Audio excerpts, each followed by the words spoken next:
Ei, gente! Vocês estão bem? Espero que sim. Eu sou a Bruna Rodrigues, sou professora de História e sejam bem-vindos a mais um vídeo aqui no Me Explica Essa História. Hoje a gente vai conversar sobre um assunto mega importante, considerado aí por vários historiadores uma das revoluções mais importantes do mundo e que marca inclusive a transição do mundo moderno para o mundo contemporâneo, que é a Revolução Industrial. Vamos lá?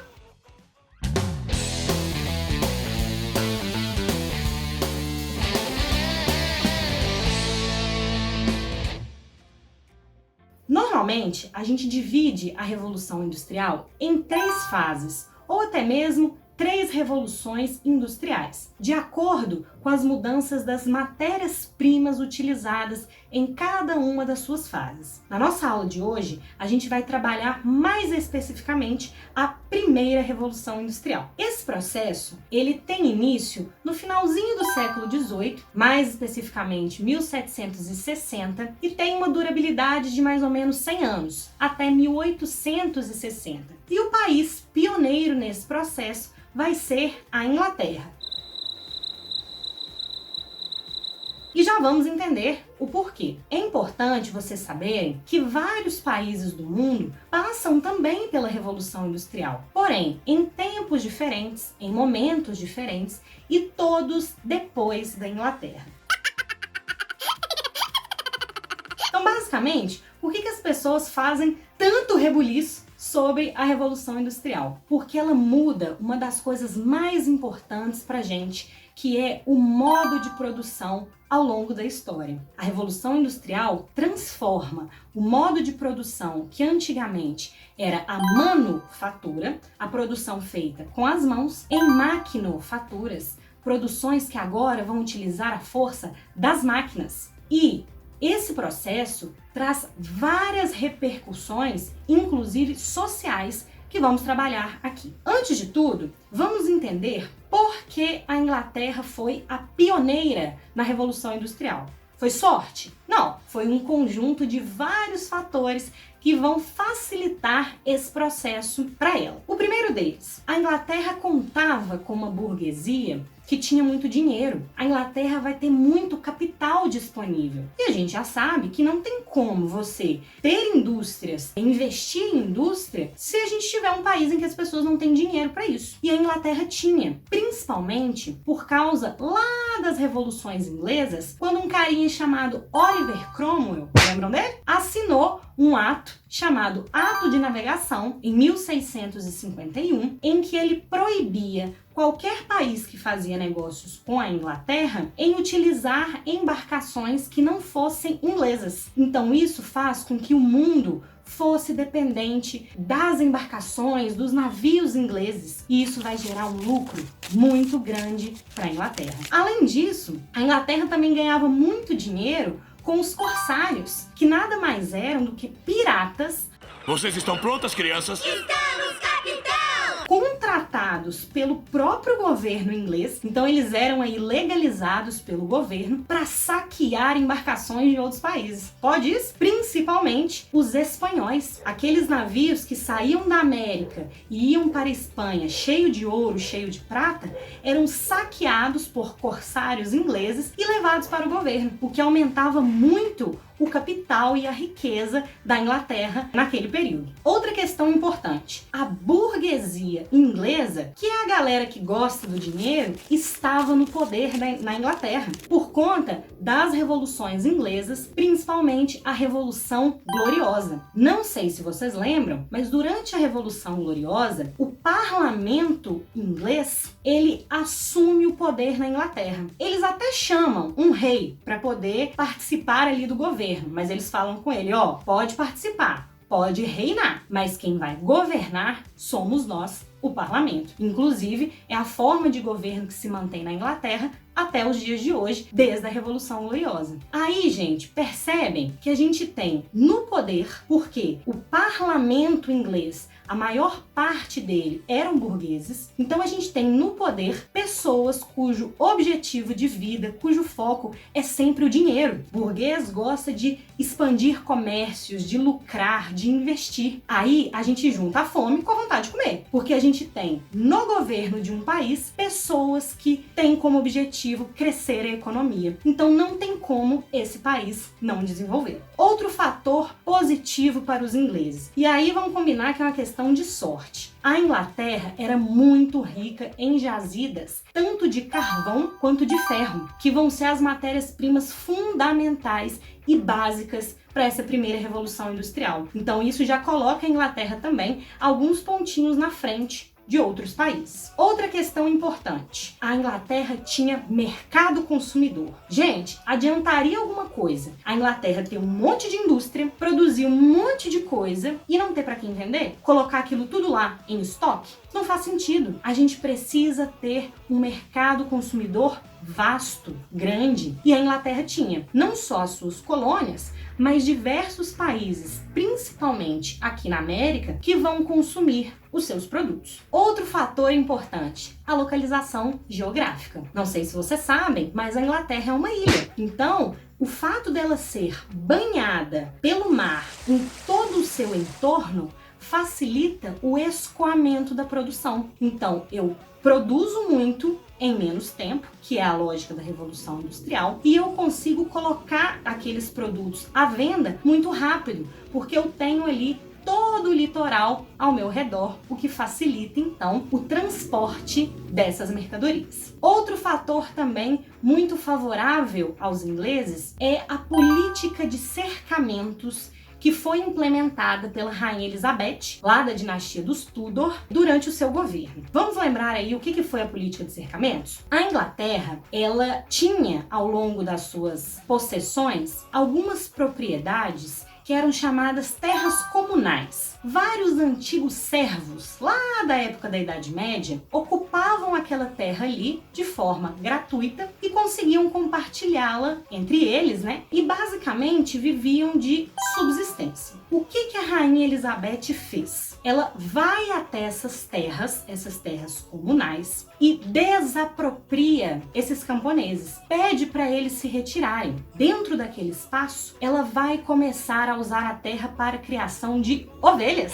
Para quê? Para conseguir extrair a lã, que também vai ser uma das matérias-primas essenciais para esse processo de revolução industrial, porque a gente vai ter a indústria têxtil também em grande crescimento. E aí, pessoal, então como que funcionava? O governo britânico batia na sua porta e te pedia um documento de compra daquela terra. Se você não apresentasse, porque você ocupou aquela terra sem comprar, então, meu filho, ó, goodbye, pode pegar suas coisas e ir embora, porque ali agora vai ser criação de ovelha. Isso vai gerar duas consequências importantes. A primeira, a Inglaterra vai ser a maior produtora da indústria têxtil, ela vai ser a maior produtora de lã e, consequentemente, de tecidos do mundo, porque ela vai ter uma criação de ovelhas que ninguém no mundo tinha. Segunda coisa, essas pessoas que foram desapropriadas agora estão desempregadas e elas vão começar a ouvir falar que tá tendo uns negócios de indústria em alguns determinados lugares, em alguns centros urbanos. O que isso vai gerar? Um êxodo rural em massa. Vários camponeses agora desabrigados vão juntar suas trouxinhas, juntar lá os meninos e ir para as cidades em busca de emprego. Por que isso vai ser importante? Porque a Inglaterra também vai contar com algo muito importante para quem quer passar pela Revolução Industrial, que é muita mão de obra disponível. Não adianta também eu querer ter indústrias no meu país se eu não tenho ninguém disposto a trabalhar para mim. Por conta da política de cercamentos da Elizabeth, a gente vai ter muita gente querendo trabalhar, o que vai facilitar muito o processo de industrialização. E por fim, e talvez uma das coisas mais importantes, a Inglaterra também vai despontar porque ela vai ter um desenvolvimento técnico acima de qualquer outro país naquele momento. E aí a gente vai falar de uma das coisas mais importantes que vai levar a Inglaterra, de fato, a viver o processo de revolução na década de 60 do século XVIII, que é o surgimento da máquina a vapor. Um carinha chamado James Watt, que vocês já conhecem por causa da nossa amada física, né? Chama o físico!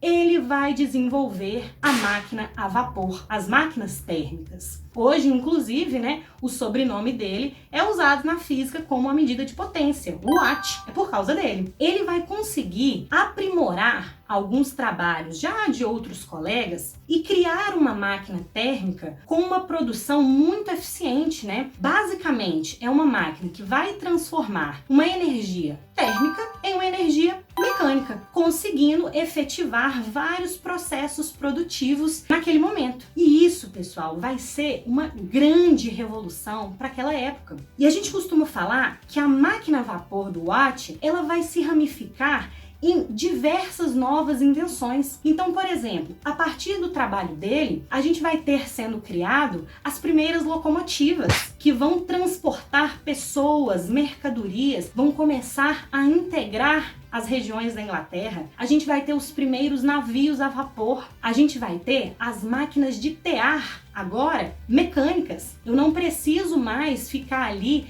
com 1 milhão de pessoas, cada uma com o seu tear, batendo o pezinho ali para poder fazer o tear funcionar. A gente tem agora uma estrutura toda mecânica. Então eu reduzo o número de pessoas necessárias para produzir algo, porque a máquina já me consegue fazer um trabalho muito mais eficiente. E aí, pessoal, essa nova invenção revolucionária, ela vai trazer algumas vantagens para os donos das fábricas. A primeira delas é que a gente consegue produzir muito em menos tempo. Por quê? Porque a máquina, ela tem um aproveitamento muito melhor. Máquina não fica doente, máquina não cansa. A máquina consegue trabalhar 24 horas por dia, 7 dias por semana. O ser humano não. O ser humano adoece, o ser humano começa a ficar com preguiça na hora de trabalhar. O ser humano pode, inclusive, morrer e conseguir desfalcar aí uma fábrica. Então a máquina consegue uma excelência de produtividade que o ser humano não consegue. Outra coisa,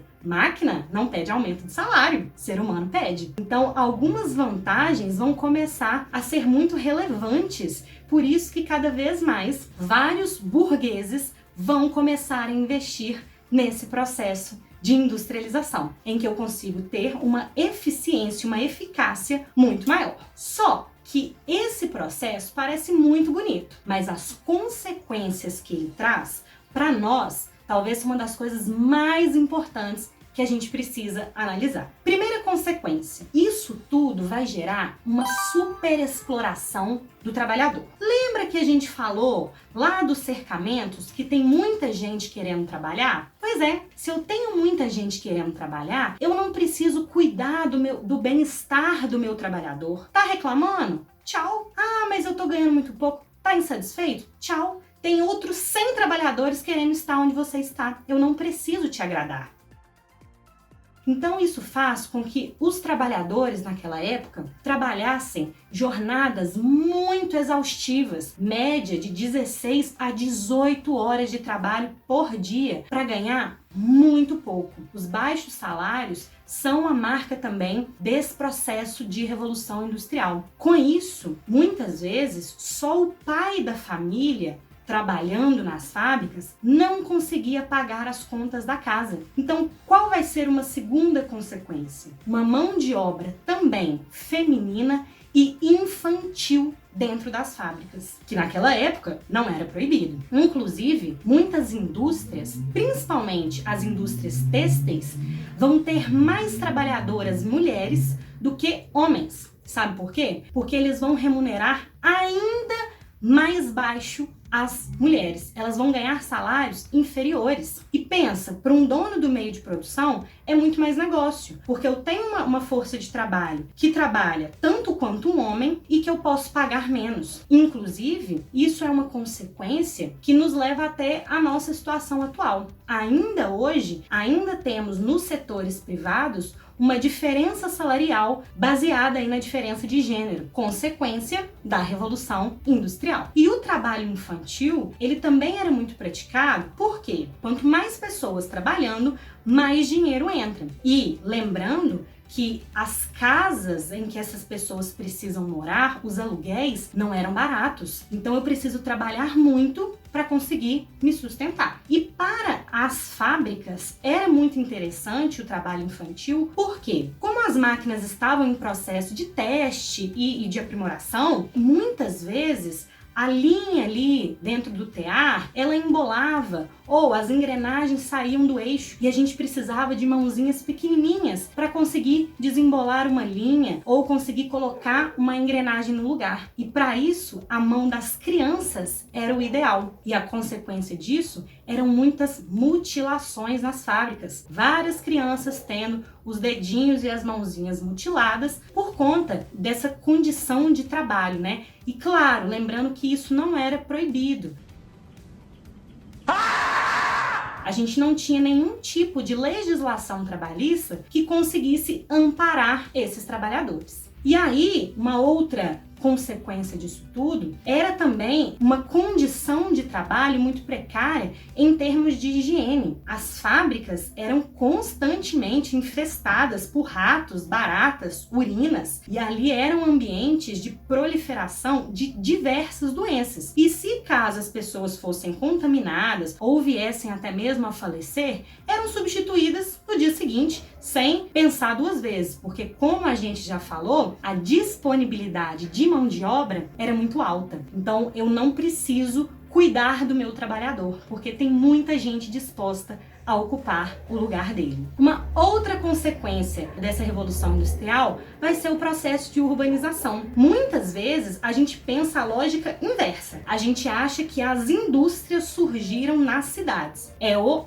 contrário. Quando as indústrias começam a ser construídas, essas pessoas em busca de emprego começam a se fixar ao redor delas. Por quê? Gente, não tem como, naquela época principalmente, eu morar longe do meu local de trabalho. Não tem como eu ter uma casa no campo e trabalhar e eu ter que andar um dia inteiro para chegar no meu trabalho. Então as pessoas vão começando a se aglomerar no que virá a ser as futuras cidades, os primeiros centros urbanos da Inglaterra. Então lembrando que essas primeiras cidades inglesas cresceram assim, e sem nenhum tipo de planejamento, sem nenhum tipo de organização, muito marcadas pela poluição, principalmente por causa da queima do carvão. Então eles falam que cidades, por exemplo, como Liverpool, eram basicamente cidades cinzas por conta de toda essa poluição. Alguns bairros marcados por serem bairros do proletariado, do operariado, eram também bairros muito insalubres, porque moravam em cortiços,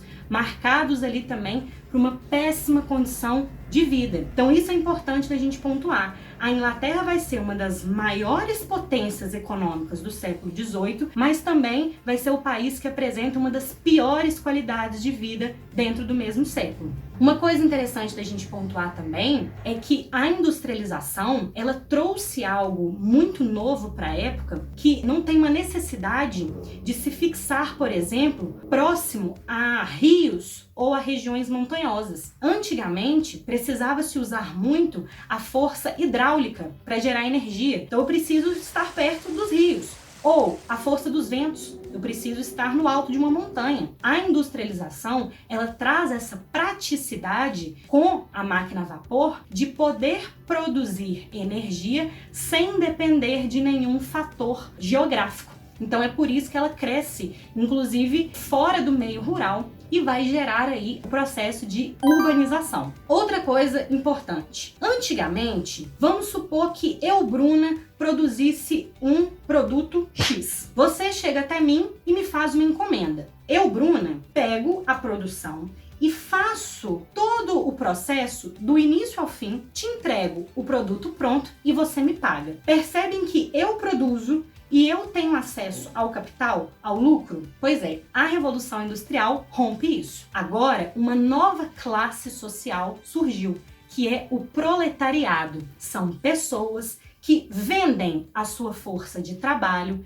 em troca de um salário. E o lucro maior não é meu, é do dono do meio de produção, os chamados burgueses. Bando de burguês safado! E que agora, também é importante da gente comentar, são a nova elite econômica da sociedade e a nova elite social. É importante a gente lembrar que lá na Idade Média e até mesmo no início da Idade Moderna, a riqueza era associada à terra. Então é por isso que a elite econômica e social era o clero e a nobreza. A partir da Revolução Industrial, a riqueza e o poder social e econômico vai estar nas mãos desse burguês, desse dono do meio de produção. Tranquilo? Outra coisa, tenho certeza que vocês já viram 789 vezes na escola o Tempos Modernos do Charlie Chaplin, que ele fica lá apertando parafuso. Mas a partir disso a gente faz uma reflexão muito importante, que é uma das consequências da Revolução Industrial, a chamada alienação do trabalhador. Como eu só participo de uma parte pequenininha da produção, por exemplo, apertar parafuso, eu não tenho ideia do que eu estou produzindo. Muitas vezes, o produto final daquela indústria pode ser um carro e eu não tenho nem noção, porque a minha função é apertar parafuso. Então, o trabalhador, ele vai se tornando alienado e sem noção do todo. Ele não participa de todas as fases do processo produtivo e vai ficando cada vez menos especializada a mão de obra. E isso é muito bom para o patrão, porque eu não preciso contratar pessoas que tenham formação tal, que são especializadas nisso, que passaram a vida inteira estudando isso. Não, eu preciso de pessoas, por exemplo, para apertar parafuso, o que barateia também a mão de obra. Pessoal, outra consequência importante, a substituição do tempo. Antigamente, antes da Revolução Industrial, o tempo era pautado na natureza. Então eu levanto, por exemplo, a hora que o sol nasce, cuido da minha vida, a hora que o sol, por exemplo, está a pino, é a hora que eu paro para poder almoçar, fazer minhas coisas. Quando o sol se põe, eu vou para casa, às vezes vou para a igreja, volto e vou dormir. Agora, a Revolução Industrial inventou algo chamado de relógio. E esse relógio vai ser o novo controlador de tempo do homem. Então agora, eu não tô nem aí se você tá cansado, que hora você foi dormir, quando que você quer acordar. Às 5 horas da manhã, você está na fábrica. Então, você se programa para estar lá. Dentro das indústrias, existia um relógio por todas as paredes, para o trabalhador ter sempre noção ali do seu tempo. E era tudo cronometrado. 15 minutos para almoço e você só vai embora até quando bater a hora tal. Então, uma das maiores transformações também da Revolução Industrial é o controle do tempo agora, que é baseado nas horas e no relógio. É daí, inclusive, que vai vir essa ideia de que o tempo é dinheiro. Então eu não posso parar de produzir. Se eu estou parando de produzir, eu estou deixando de vender, estou deixando de lucrar. Então, cada vez mais eu preciso explorar o meu trabalhador para ele aumentar a sua produção e aumentar o lucro do seu patrão. Lembrando que não é o lucro do trabalhador. Quanto mais o trabalhador consegue produzir, para ele não significa nada. No final do mês, o salário dele vai ser o mesmo. Mas para o dono do meio de produção, o lucro é sempre maior. E aí, a gente acabou de ver que a situação do trabalhador na Inglaterra nesse período estava longe de ser a ideal. E a gente vai ter algumas consequências disso, os chamados movimentos operários. O primeiro deles vai ser o ludismo. O que esses trabalhadores vão fazer? Começar a se organizar para quebrar máquinas. Smash.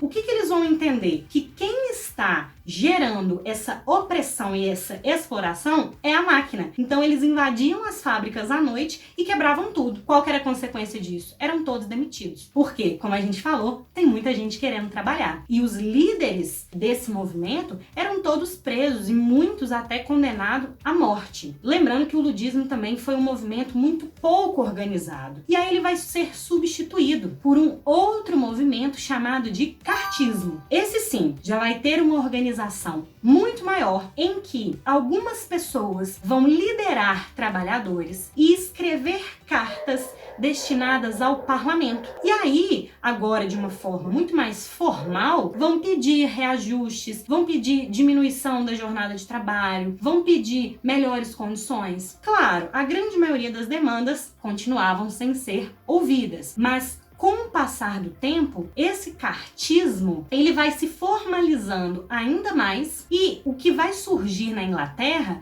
vão ser os chamados trade unions. Gostaram do inglês? Para nós aqui, os sindicatos, que nada mais vão ser do que organizações para defender o direito dos trabalhadores. E é por isso que a gente sempre deve reconhecer o feito desses movimentos, porque se hoje a gente tem leis trabalhistas, né, jornadas de trabalho ali de 8 horas, férias remuneradas, licença maternidade, é tudo fruto de movimentos feitos por operários que gradativamente, com o passar do tempo, iam pedindo, lutando, muitas vezes fazendo greves, até eles conseguirem, de pouquinho em pouquinho, alguns direitos trabalhistas, né, que hoje, para nós no Brasil, é condensado na chamada CLT. Bom, pessoal, falamos então sobre a primeira Revolução Industrial e as suas consequências. Espero que tenha dado para entender tudo, espero ter conseguido ajudar você. Se você gostou desse vídeo